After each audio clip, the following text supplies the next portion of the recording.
What happens when the levers of justice are wielded by hands stained with prejudice? When the man you decide to humiliate on a rain-slicked street isn't just another anonymous face, but the very individual appointed to hold you accountable? In the heart of Victoria, under the haze of a coastal storm, two police officers initiated a confrontation they believed they controlled. They saw a black man in a suit, out of place in their eyes, an easy target for assertion of power. They had no concept of the storm they were unleashing, a storm that wouldn't just engulf their careers, but threatened to capsize the very foundations of the city's law enforcement structure. This is the story of that night and the seismic shift that followed. Before we plunge into this intense battle for integrity and justice, make sure you subscribe to our channel and hit the notification bell. You won't want to miss the conclusion of this gripping, real-world drama. The Victoria streets shimmered, reflecting the streetlights under a persistent, misting drizzle. The earlier downpour had subsided, leaving the air thick and hazy, blurring the edges of the city into something dreamlike, or perhaps foreboding. Evan Bellweather walked with the steady cadence of purpose, his polished dress shoes tapping a sharp rhythm on the wet pavement. Raindrops misted the shoulders of his tailored gray suit. In one hand, a slim leather briefcase, in the other, a phone pressed to his ear. His voice low, discussing final details for the next day's pivotal press conference. Tomorrow was meant to be a landmark. The province would officially know Evan Bellweather, the determined kid from humble beginnings who had defied every odd, overcome every barrier. As the newly appointed Director of Public Integrity, the watchdog tasked with overseeing every police agency in British Columbia, a role earned through relentless work and unwavering principle. For now, however, it was merely a late walk through a city he thought he intimately understood. The low rumble of an engine behind him barely broke through his concentration at first, just another vehicle navigating the damp streets. But the headlights intensified, closing the distance, slowing unnaturally. A sharp squeal of tires biting the curb finally snagged his attention. He glanced back, a slight frown creasing his brow. A black and white patrol car idled mere feet away, its headlights slicing through the mist like accusatory beams. For a fleeting second, he considered simply moving on, assuming they were responding to something unrelated. His apartment building was just blocks away. Then, the spotlight flared, pinning him in its harsh, invasive glare. A crackle echoed from the cruiser's loudspeaker, shattering the rainy quiet. "You! In the suit! Stop right there! Hands where we can see him!" Evan froze, his heart suddenly hammering against his ribs. His mind raced. A mistake? Someone behind him? He turned slowly, raising one hand slightly in a non-threatening gesture, the phone still clutched in the other. "Officers," he began, his voice intentionally calm, level. "I believe there's been a misunderstanding." "Drop the phone!" a second voice barked, harsher, more aggressive. "Now!"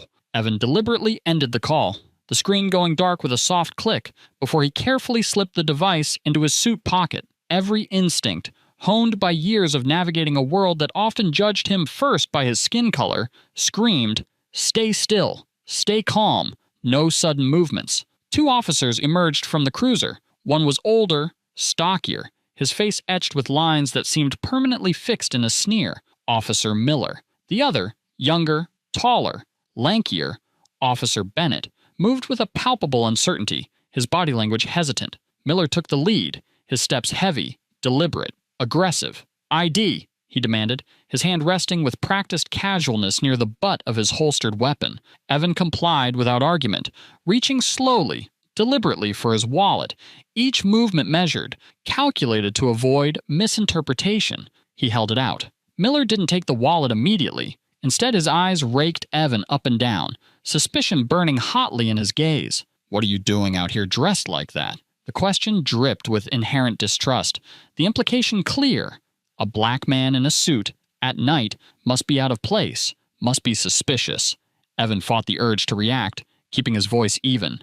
"Walking home from a late meeting.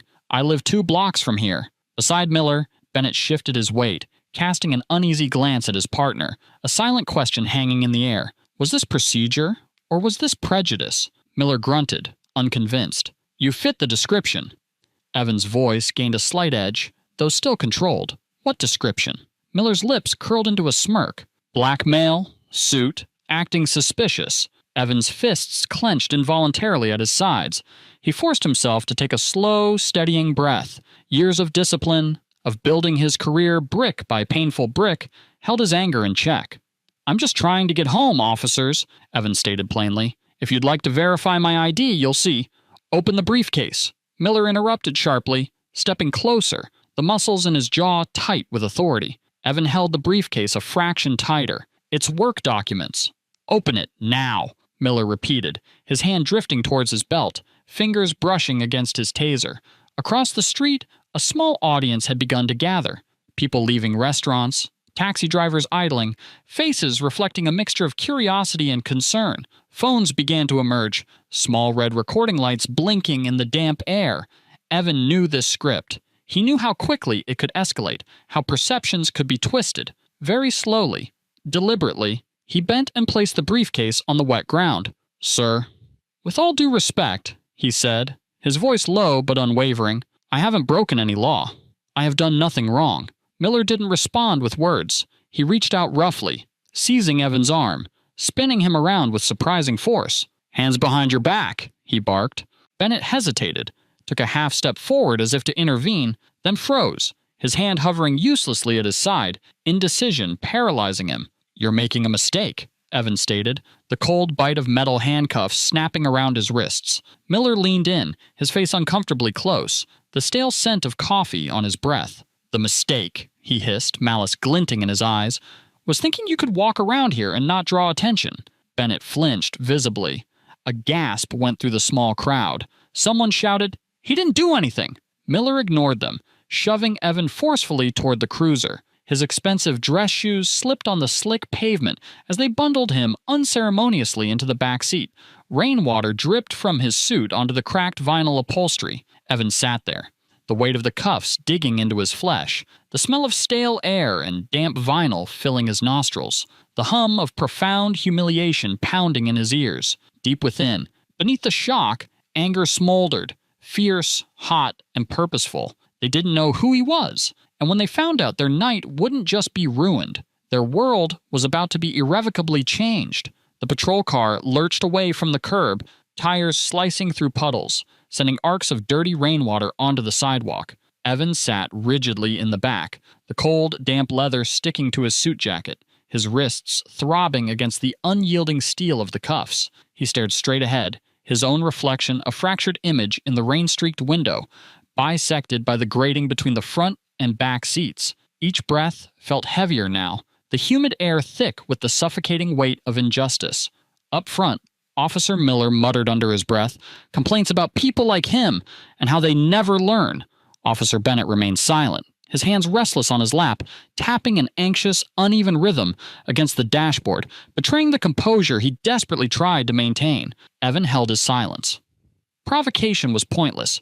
Explanations were futile. In their eyes, his guilt was predetermined. The only unknown was the extent of their malice. The cruiser took a sharp turn, throwing Evan against the door. He braced himself, the cuffs biting deeper. He recognized the route, or rather, the deviation. They weren't heading towards the nearest precinct station. They were taking the scenic route, winding through deserted streets lined with shuttered storefronts and darkened buildings. Fewer witnesses, more isolation. Standard intimidation tactics. Evan's jaw tightened. He knew this playbook. He'd dedicated years to studying abuses of power, preparing himself to dismantle the very systems that enabled such behavior. Now, ironically, he was trapped within it. Proof that preparation wasn't always enough against deeply ingrained bias. The cruiser slowed again, pulling into a dimly lit alleyway behind a closed market. The engine idled, its low rumble echoing between the brick walls like a predator's growl. Miller swiveled in his seat, his face obscured by shadows, the dashboard's blue glow casting his features into an even harsher relief. "You know why we stopped you?" he asked, his voice laced with false, saccharine courtesy. Evan met his gaze directly, refusing to flinch. "No, officer, I don't." Miller emitted a low, humorless chuckle. "You fit the profile. Black male, late 30s to 50s, alone at night, acting suspicious. Real simple." Evan kept his voice steady. "I was walking home from work. That's not suspicious. That's life." Miller's smile twisted. "Smart mouth? Typical." Bennett shifted again, his hands balling into fists against his thighs. For a fleeting moment, Evan thought the younger officer might finally speak, might object, might show a shred of conscience, but Bennett just stared straight ahead, jaw clenched tight. Miller leaned closer. "What's in the briefcase?" "Work files," Evan replied calmly. Miller's tone turned mocking. "Drugs? Guns? Stolen goods?" "No, documents, that's all." Miller nodded slowly, feigning consideration, then jerked his thumb towards Bennett. "Get it." Bennett hesitated. Just a fraction of a second, but long enough for Evan to register it, then sighed heavily and climbed out. Evan watched in the side mirror as Bennett retrieved the briefcase from the front seat where it had been carelessly tossed. He fumbled with the latches, then rifled through the meticulously organized folders, printouts, and the thin silver laptop inside. After a moment, Bennett looked back at Miller. "It's just papers. Business stuff. Nothing illegal," Miller snorted dismissively. "Yeah, well, you never know. These people are slick." These people. The words hung in the air, raw and undisguised. The racism wasn't even veiled anymore. It was casual, conversational. The anger surged in Evan's chest again, hot and immediate, but he ruthlessly pushed it back down. There would be a time and place for anger, but this alley, this cruiser, was not it. Miller slammed the car into gear, peeling out of the alley, finally heading towards the station. He kept glancing at Evan in the rearview mirror, a silent challenge, daring him to react, to give them an excuse, to escalate further. Evan remained impassive, staring out the window as the rain-streaked city blurred past, a world he'd worked his entire life to improve, now feeling like a cage. When they reached the station, Miller brought the cruiser to an abrupt halt and got out without a word. Bennett followed, dragging his feet. The back door groaned open. "Out!" Miller barked. Evan stepped onto the wet pavement, his muscles stiff and sore. The cuffs still chafed his wrists, but he held his head high, denying them the satisfaction of seeing him defeated. Inside the station, fluorescent lights buzzed overhead, casting a sickly yellow pallor on the chipped tile floors and stained walls. The air was thick with the smell of mildew, stale sweat, and an acrid metallic undertone, the scent of institutionalized injustice. The booking officer barely looked up as Miller propelled Evan towards the desk. "Name?" the officer asked in a bored monotone. Miller answered for him. "Evan Bellweather. No fixed address. Loitering. Resisting lawful commands." Evan's head snapped up, disbelief momentarily breaking his composure. "That's not true!" Miller clapped a heavy, menacing hand on his shoulder. "You're not helping yourself, Bellweather. Maybe shut that mouth before you add obstruction to the list." The booking officer offered a faint smirk and scribbled dutifully. Bennett lingered nearby, his eyes flickering with something akin to regret, but his silence remained absolute. The dehumanizing ritual continued. Fingerprints taken, a stark mugshot captured, personal belongings cataloged, his briefcase and phone treated like evidence of unspecified crimes. Through it all, Evan maintained his outward calm, the fury inside banked but burning. He knew this game. He'd seen powerful men mistake control for victory. He knew control was merely a weapon. Finally, Miller shoved him toward a holding cell at the far end of a desolate hallway. The heavy door clanged shut, the sound echoing off the concrete like a final judgment. Evan sat on the cold metal bench, hands still cuffed. The walls were a canvas of peeling paint and desperate graffiti. He stared at the wall opposite, focusing his energy, marshaling his patience. They thought this was over. They didn't know who he was. They didn't know what forces they had just set in motion. And when the realization dawned, it wouldn't just be Miller and Bennett facing the consequences. It would be the entire complacent system that had sheltered them for far too long. Outside the cell, he heard their muffled voices. "Lucky we didn't charge him with assault," Miller sneered. Bennett's reply was quieter, uncertain. He didn't resist. He didn't do anything. A pause, then Miller's voice, "Sauciday," hard and final. "Doesn't matter. We say he did. End of story." Evan closed his eyes, breathing deeply, centering himself. Not the end of the story. Not even close. This was just the beginning. Time warped inside the holding cell. Minutes crawled by with agonizing slowness, each tick of a distant station clock amplifying the oppressive silence, punctuated only by the occasional distant shout or the heavy tread of indifferent boots in the hallway. Evan remained on the cold metal bench, the cuffs a constant, painful reminder of his confinement. His suit, a symbol of his hard-won success, felt alien now, wrinkled and damp. He refused to slump, refused to let the exhaustion claim him. Giving in was not an option. The injustice burned. Miller's smug satisfaction in fabricating charges, Bennett's cowardly complicity. Bennett knew. That flicker of doubt, that nervous energy, it was the telltale sign of a conscience battling fear. Fear of repercussions, fear of breaking ranks, fear of Miller. But fear didn't absolve him. Evan focused on his breathing, trying to tune out the stale air, the sting of the cuffs, the echo of Miller's dismissal. They thought humiliation was their weapon. They fundamentally misunderstood the man they had caged. He let his mind drift, momentarily, to the press conference he should have been preparing for, the meticulously crafted speech, the leadership team awaiting his direction. He wondered if Claire, his sharp, fiercely loyal assistant, had sounded the alarm yet. Knowing Claire, she had. And once she mobilized, the flimsy walls of this station wouldn't be enough to contain the fallout. A slow, grim smile touched his lips. They couldn't bury this. Heavy footsteps echoed down the corridor, halting outside his cell. Keys jangled, the lock mechanism clicked, and the heavy door groaned open. Miller stood framed in the doorway, arms crossed, that self-satisfied smirk firmly in place. "On your feet," he commanded. Evan rose slowly, deliberately, his movements measured. He met Miller's gaze without a flicker of fear, only calm resolve. Bennett hovered a few feet behind, his gaze fixed determinedly on the scuffed floor tiles. "Time to make it official," Miller announced, a predatory grin spreading across his face. "Welcome to the system, Bellweather." They escorted him down another dim hallway, this one leading to a small, windowless interrogation room. The room was oppressive. Bare, grimy walls, a battered metal table bolted to the floor, two mismatched chairs, and a single fluorescent light overhead that flickered erratically, humming like a trapped insect. "Sit," Miller ordered, giving Evan a slight shove towards the rickety chair. The cuffs bit into his wrists as he sat. Miller began to circle him slowly, like a predator assessing its trapped prey. Bennett remained near the door, a silent, uneasy sentinel. "You know," Miller began, dropping into the chair opposite Evan, "you could make this real easy on yourself." Evan simply raised an eyebrow, waiting. "Tell us what you were really doing out there tonight," Miller pressed. "Tell us what you're hiding." Evan's voice was steady, devoid of inflection. "There's nothing to tell. I was walking home from work. That's it." Miller chuckled, a dark, grating sound. "See? That's the thing. Men like you, you're never just walking home. Always up to something."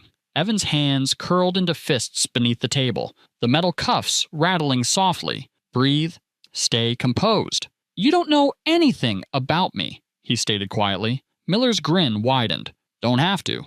I know the type." Near the door, Bennett shifted again, a visible wave of discomfort washing over him. "Good. Let the shame fester." Miller dramatically slapped a manila folder onto the table. Papers spilled out, random printouts, old booking photos, none of them as Evan. "We're building a case," Miller bluffed, gesturing vaguely at the unrelated documents. "Plenty of priors fitting your description. Wouldn't be hard to connect a few dots. Maybe we find your prints on something. Maybe a witness remembers seeing you." Evan stared at him, the audacity of the fabrication stunning. They weren't even trying to maintain a facade of legality anymore. They were operating purely on presumed impunity, confident the system would shield them. "You're bluffing," Evan said finally, his voice cutting through the stale air. "And you know it." For a split second, Miller's confident smirk wavered. A crack appeared in the armor. Evan pressed his advantage, leaning forward slightly. "You have nothing," he continued, his gaze unwavering, "because I've done nothing. And every minute you keep me here without cause, you're digging your own grave deeper." Miller's eyes narrowed, hostility radiating from him. Across the room, Bennett looked physically ill. Miller shoved back violently from the table, the chair legs screeching on the floor. He stood, fists clenched, breathing heavily. "You think you're better than us?" he snarled, looming over Evan. "Think wearing a fancy suit makes you untouchable?" "No," Evan replied calmly. "I think following the law makes me untouchable. It's supposed to make you accountable." The air crackled with unresolved tension. Evan braced himself, expecting a physical blow, a manufactured excuse for further charges. But after a long, charged moment, Miller visibly reined himself in. He yanked the door open. "Get him out of my sight," he barked at Bennett. Bennett jumped slightly, then stepped forward, gripping Evan's arm, perhaps a little less roughly this time, and led him back into the hallway.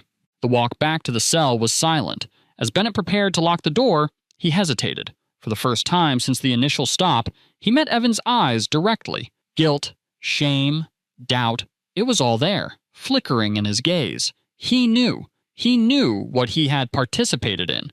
Good, because soon Bennett would have to answer for his silence, just as Miller would have to answer for his actions. The heavy door clanged shut again, the lock clicking into place with grim finality. Evan sat back down on the narrow bench. The cuffs remained tight, the ache in his wrists a dull throb. He closed his eyes, drawing another slow, centering breath. They had tried intimidation. They had tried humiliation. They had failed. They had no idea the caliber of the man they had provoked, nor the resources he commanded. They thought this cage was the end. It was merely a pause before the real storm broke. Morning arrived not with warmth, but with a dull, gray light insinuating itself through the high, narrow, barred window of the holding cell. It felt less like a new day dawning and more like a warning, whispered on the stale air. Evan sat on the edge of the metal bench, body stiff and sore from the night's ordeal, but his mind was laser-focused. Today was the day the script flipped. The rattling of keys preceded the door groaning open. Bennett stood there, his uniform wrinkled, dark circles under his eyes confirming a sleepless night. "On your feet," he murmured, his voice lacking its usual edge. Evan rose with slow, deliberate dignity. No weakness. Miller waited in the hallway, arms crossed, the same smug smirk plastered on his face, radiating a confidence utterly detached from reality. "Ready for your big debut?" he sneered. Evan offered no reply. Words were unnecessary now. In mere minutes, Miller's world, built on arrogance and impunity, was set to crumble. They walked him through the quiet station corridors. Passing officers offered indifferent or curious glances, none intervening.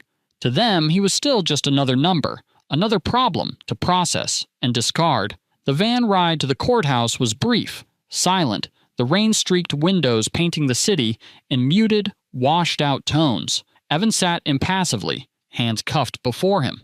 His briefcase, the object of Miller's initial suspicion, was secured near the driver. Its contents would soon prove far more potent than Miller could ever have imagined. Bennett escorted him through a side entrance, bypassing the main public thoroughfares, standard procedure for minor cases, designed to minimize disruption. The irony was thick. Disruption was precisely what was coming. The courtroom was moderately full. The usual early morning docket of minor arraignments and procedural hearings. Attorneys conferred quietly.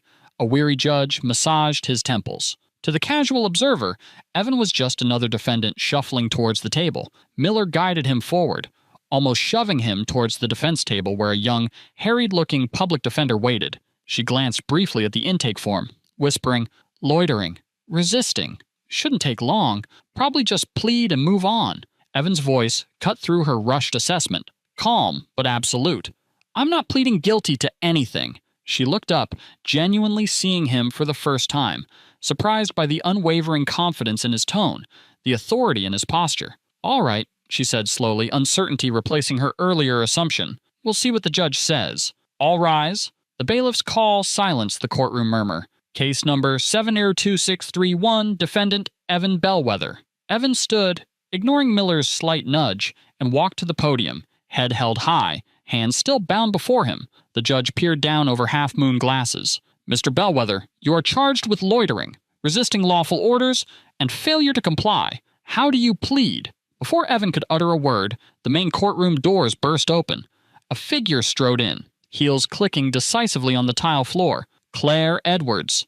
Impeccably dressed in a tailored navy suit, her expression resolute, a thick leather folder held firmly under her arm. Evan's assistant, his legal counsel, his unwavering ally. "Your Honor." Her voice was clear, commanding, slicing through the courtroom quiet, drawing every eye. "I request immediate intervention. The defendant is being unlawfully detained." The judge frowned, gavel poised. "And you are?" "Claire Edwards, legal counsel for Mr. Bellweather," she announced, moving swiftly towards the bench. "And I have proof that this entire arrest is not just unlawful. It is a catastrophic mistake with profound implications for this city and this province." The judge, irritation warring with curiosity, motioned her forward. Claire presented the folder with a crisp, professional snap. Inside, Evan's official credentials, his letter of appointment as Director of Public Integrity, signed by the Premier, his background certifications. The press release scheduled for that very morning. The judge began flipping through the documents. His frown deepened progressively with each page. A wave of murmurs rippled through the courtroom. Spectators craned their necks. Even officers in the gallery straightened, their expressions shifting from indifference to dawning realization. Beside Evan, Miller's face began to pale, his smugness evaporating like mist. The judge carefully set the folder down, clasping his hands before him. "Let me get this straight," he said, his voice dangerously low, each word deliberate. "You're telling me this man, he gestured towards Evan, whom we've booked, cuffed, and dragged into my court, is Evan Bellweather, the newly appointed Director of Public Integrity for the province of British Columbia?" Claire's response was a single, sharp nod. "Yes, Your Honor." A collective gasp sucked the air from the room, followed by an explosion of whispers, frantic movements, reporters scrambling. The judge slammed his gavel repeatedly. "Order! Order in this court!" Miller looked physically ill, his mouth agape, struggling for breath. Bennett seemed to shrink, wishing the floor would swallow him whole. Evan stood silent, composed, letting the undeniable truth detonate in the room. The judge leaned forward, his glare fixing Miller like an insect pinned to a board. "Officer," he said, the word drawn out, heavy with implication, "is there any conceivable reason why the arresting documents failed to reflect Mr. Bellweather's true identity and position?" Miller stammered, floundering. He fit the description. He didn't provide," Claire cut him off smoothly. "He provided official identification, Your Honor, which your officers chose to ignore or dismiss." The judge's gaze hardened further. "This," he declared, his voice rising with controlled fury, "is an outrageous violation, not only of Mr. Bellweather's fundamental rights, but of every standard of professionalism and integrity we demand from law enforcement." He turned sharply to the bailiff. "Uncuff this man, now!" The bailiff hurried forward, fumbling with the key. The cuffs clattered onto the table, a stark, metallic sound in the stunned silence. Evan slowly rubbed his wrists, the angry red marks a visible indictment for all to see. The judge turned back to Evan, his expression now holding a mixture of apology and profound embarrassment. "Mr. Bellweather," he said, his voice more measured, "on behalf of this court, I extend my sincerest apologies for this egregious error." Evan inclined his head once, acknowledging, not absolving. Apologies were insufficient currency for this debt. "This matter is not over," the judge stated firmly, addressing the entire courtroom. "There will be a full, thorough investigation into this arrest and into the conduct of every officer involved." Miller's hands twitched. Bennett stared fixedly at the floor. Evan met Claire's eyes across the room. A small, almost imperceptible smile touched his lips. This wasn't just about clearing his name. This was the opening salvo in a war he was uniquely positioned, and now fiercely motivated, to wage. The judge looked back at Miller, his expression grim. "Officer Miller, consider yourself suspended, effective immediately, pending the outcome of that investigation." Louder gasps this time. Miller stood frozen, the color drained from his face, the mask of authority shattered, revealing the panicked man underneath. "Officer Bennett," the judge called sharply. The younger officer flinched, stepping forward reluctantly. "You witnessed this entire encounter?" "Yes, Your Honor." "You saw Mr. Bellweather provide identification?" A hesitation. Then, "Yes, Your Honor." "And yet you did nothing to verify it? Nothing to de-escalate?" Bennett's silence was his answer.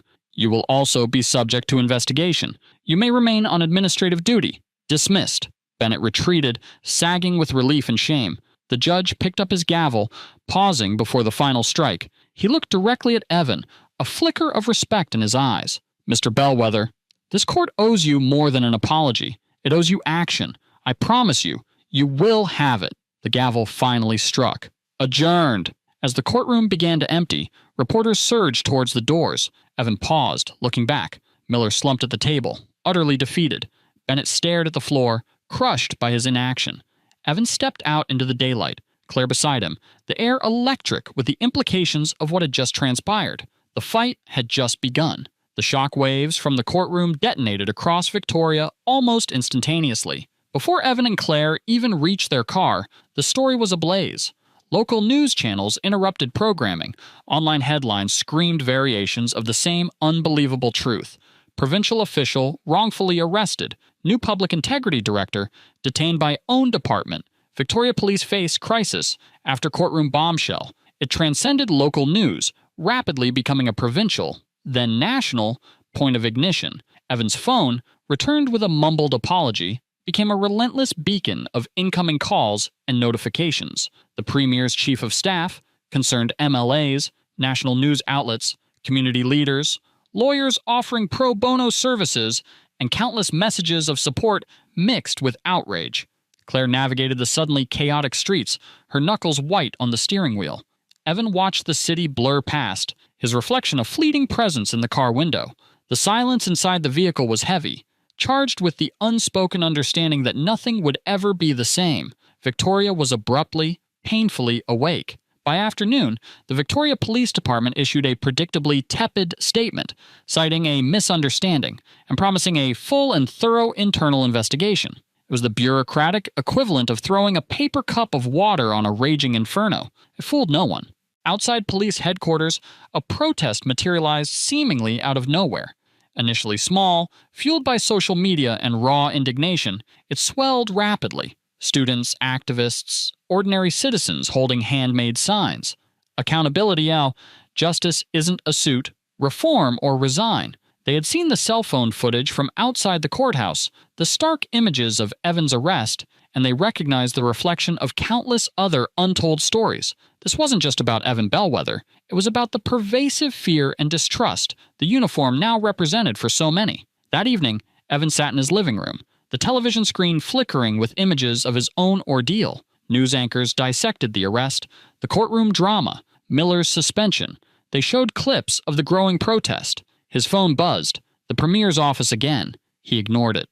Strategic silence was sometimes necessary before entering the political fray. He needed to think, to plan. One station aired newly obtained footage of Miller being escorted from the station by internal affairs officers, his face shielded, a stark image of accountability starting to take hold, however reluctantly.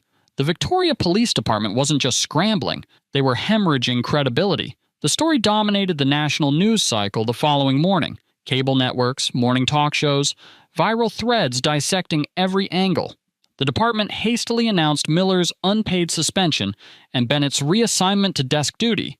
It felt like damage control, not genuine reform, and it wasn't nearly enough. Evan felt the shift everywhere. The hushed conversations when he entered a room, the looks, no longer just curiosity, but expectation. He was no longer just Evan Bellweather, the accomplished professional. He was now Evan Bellweather, the symbol of resilience against systemic injustice. And symbols carry immense weight.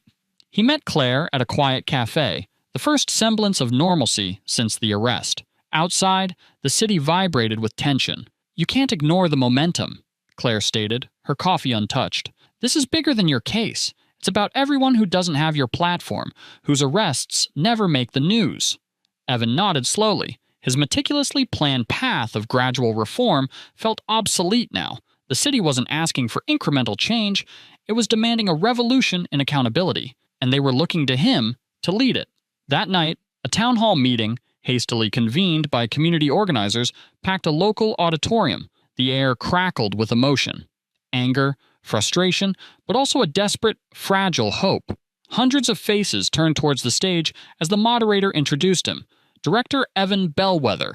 The applause was thunderous, sustained, not just for the man, but for the moment he represented. Evan stepped to the podium, the whirlwind of the past 48 hours settling into a core of steely resolve. He spoke without notes, his voice clear and resonant. "I stand before you tonight," he began, "not just as someone who was wronged by a system I am now tasked to oversee. I stand before you as someone who knows, intimately, that what happened to me is a reflection of a deeper, uglier truth." He let the words sink in. A truth that judges based on appearance, that allows power to shield abuse, that presumes guilt without evidence. A low murmur of shared experience swept the room. "But," Evan continued, his voice rising slightly, "that truth is not immutable. We have the power to write a new story, one where transparency is the rule, not the exception, where accountability is the standard, not a hollow promise." The crowd leaned forward, captivated. "And it starts now." The auditorium erupted. People leaped to their feet, clapping, cheering, tears flowing freely. Evan stepped back, his heart pounding with the weight of their collective hope, the immense responsibility now resting squarely on his shoulders. This wasn't the end of his ordeal. It was the beginning of his true work. The momentum surged in the days following the town hall. Evan's story became a constant presence. Interviews, op-eds, viral hashtags demanding #Victoria accountability, #Bellweather justice. The pressure was relentless. Protests continued daily, growing more organized, their message amplified by national attention. TV trucks became a permanent fixture outside City Hall and Police HQ. Behind closed doors, the panic was palpable. Officials who had previously been inaccessible now desperately sought audiences with Evan. Department heads, once dismissive, sang his praises publicly while privately scrambling to assess the damage. The Premier's office, sensing the shifting political winds, issued strong statements of support, pledging comprehensive reforms. Evan acknowledged the words but demanded concrete action. He met with Claire late one night in their temporary, cramped office, surrounded by stacks of documents, complaints, policy drafts, budget proposals. "They want to offer you a settlement," Claire reported, exhaustion evident in her voice. "Substantial payout, non-disclosure agreement, no admission of fault." Evan's response was immediate, unequivocal. "No." Claire studied him. "They're scared, Evan." "They should be," he replied flatly. Sirens wailed faintly in the distance, a constant reminder of the city's underlying tensions. "They're hoping you'll get tired," Claire warned, "that you'll want this to be over, want to go back to the job you were hired for." Evan allowed himself a tight, determined smile. "My plans changed." The next morning, Evan faced a throng of reporters at a packed press conference. He wore a sharp black suit, projecting authority and control. He needed no notes. "Good morning," he began, his voice calm but carrying undeniable weight. "I want to acknowledge the citizens of Victoria and people across this nation who have stood up, not just for me, but for everyone silenced by a system more concerned with protecting itself than serving the people." He paused, ensuring every camera, every microphone captured the gravity. This isn't about one wrongful arrest, one rogue officer, or one bad night. This is about a pervasive culture, a pattern of negligence, a rot that undermines the very foundation of justice. He then laid out his non-negotiable demands: a truly independent civilian review board with subpoena power and disciplinary authority, mandatory release of body camera footage within 72 hours of any incident involving use of force or serious complaint, comprehensive, ongoing de-escalation, and implicit bias training, with real consequences for failure, zero tolerance for racial profiling, backed by data transparency and independent audits, and finally, a fundamental reshuffling of leadership within the department to remove those who perpetuated or tolerated the old culture. These were not suggestions. They were requirements for moving forward. The room was electric, filled with the scribbling of pens and the whirring of cameras, followed by spontaneous, sustained applause. Later that night, another crack appeared in the department's crumbling facade. Officer Bennett, quiet since the courtroom, sat for an exclusive interview with a local news station. Against a stark backdrop, his eyes hollow, his voice strained, he confessed. "I should have said something," he admitted, the words heavy with regret. "I knew it was wrong. I saw it happening, and I let it happen. Because I was scared. Scared of Miller, scared for my job."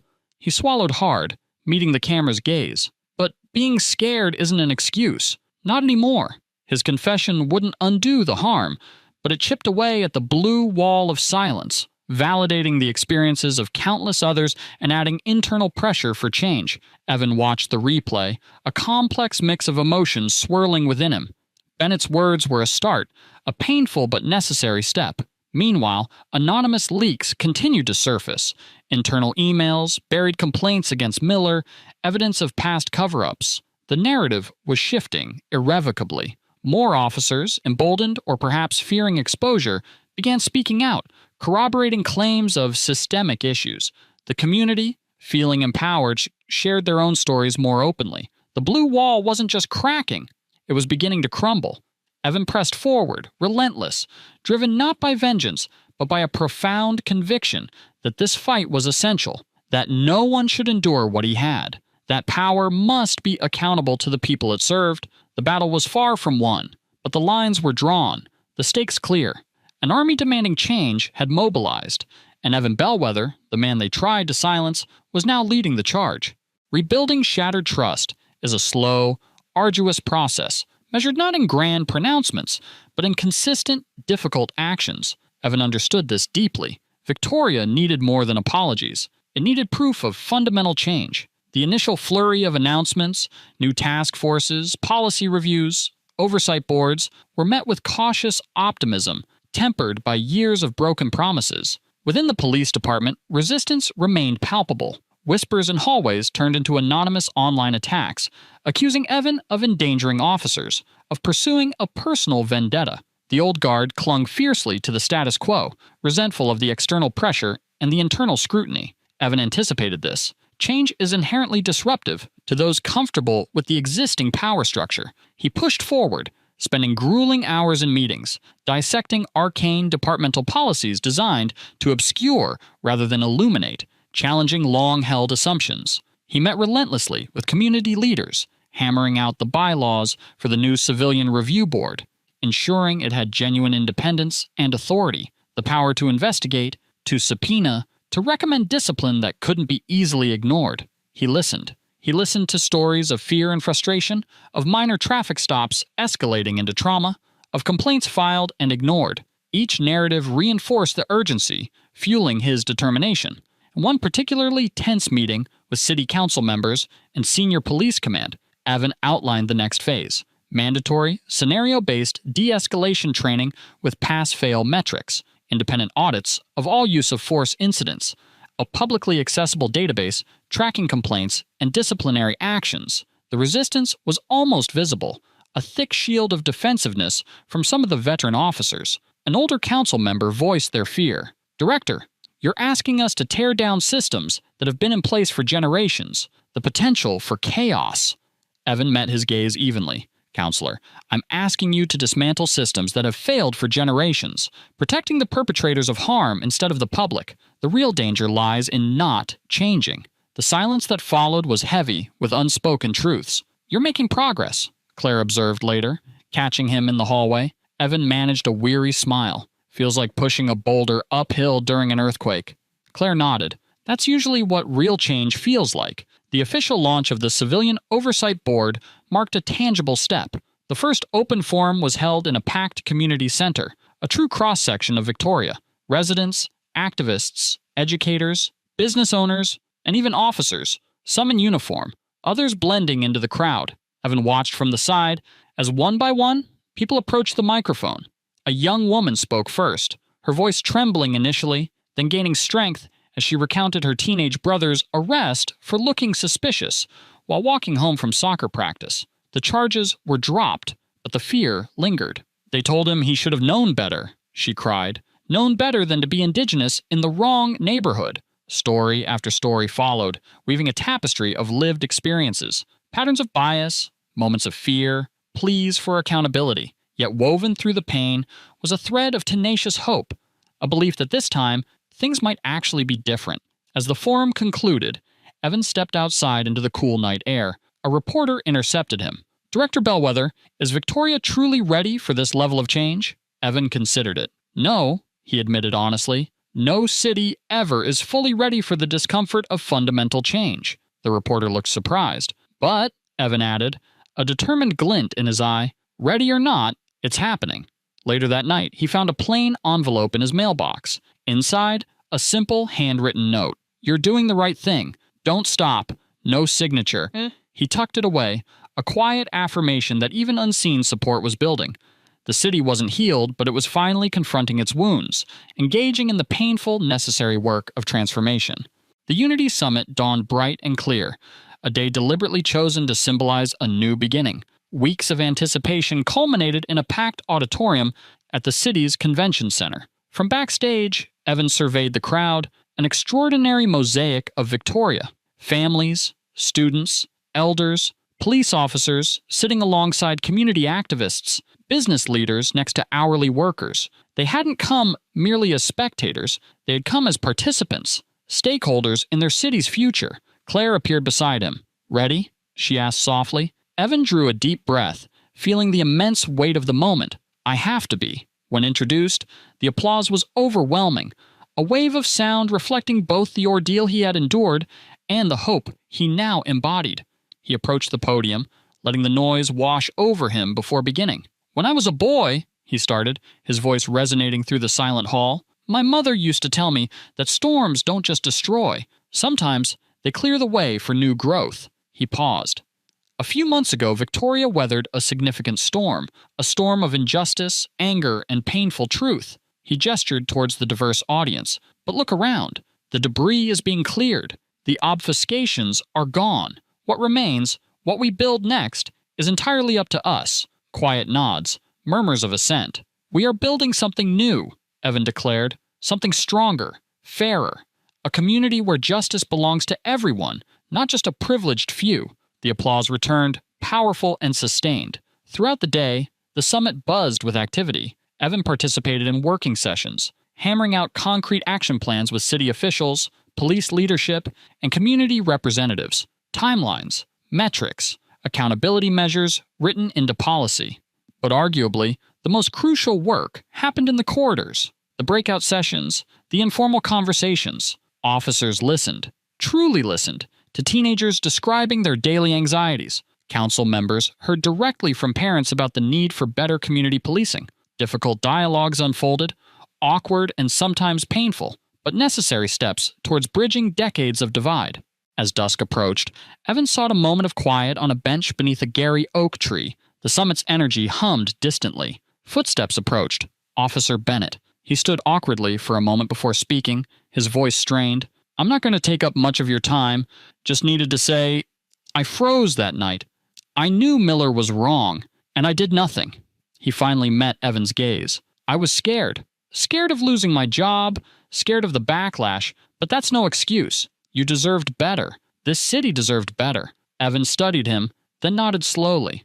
"Thank you for saying that, Officer Bennett, but words aren't enough. If you mean it, show it. Be part of the solution." Bennett gave a tight nod. "I will." He turned and walked away, perhaps a little taller. Evan remained, watching the sky deepen and into twilight. The journey had been brutal, the fight exhausting. He knew setbacks were inevitable. Resistance would continue. Progress would be slow, frustrating. But days like this, moments of connection, apologies offered, commitments made, they mattered. He recalled the anonymous note, "Don't stop." He wouldn't. He couldn't. The storm had indeed cleared the way. He stood, brushed off his jacket, and headed back towards the summit, back to the work. The story of Victoria's transformation was still being written, chapter by painstaking chapter, and Evan Bellweather intended to ensure it was a story of enduring change, of justice finally realized. Evan Bellweather's ordeal and his subsequent fight remind us that true strength lies not in avoiding storms, but in navigating them with integrity and demanding a better dawn. Dignity is inherent. It cannot be granted or revoked by authority or prejudice. Real, lasting change is rarely swift or easy. It is born from difficult conversations, uncomfortable truths, and the persistent courage of individuals refusing to accept injustice as inevitable. Every voice matters. Every action counts. Whether you're facing systemic issues in your own community or witnessing them from afar, remember the power you hold to demand accountability, foster understanding, and contribute to a more just world. If this story resonated with you, if it sparked a sense of hope or determination, please like this video, share it to amplify the message, and subscribe for more stories that explore the complexities of the human spirit and the enduring pursuit of justice. Thank you for watching. Remember, even after the fiercest storm, together we can rebuild.